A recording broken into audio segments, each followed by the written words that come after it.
A man is trapped on the 40th floor. He forcefully opened a gap and climbed out of the window. It's hundreds of meters high outside. The man tightly grasped the railing and carefully moved towards the 39th floor. The middle wall is very smooth, and he can only rely on the strength of his arms to take a big step slowly. Then he carefully moved step by step and finally reached the 31st floor. Suddenly, he noticed that there were no railings downstairs.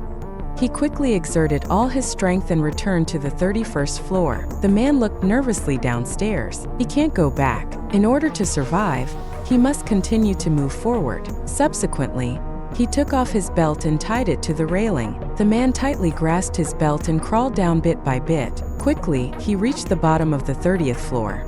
He slowly loosened the railing. The man's body is suspended in the air.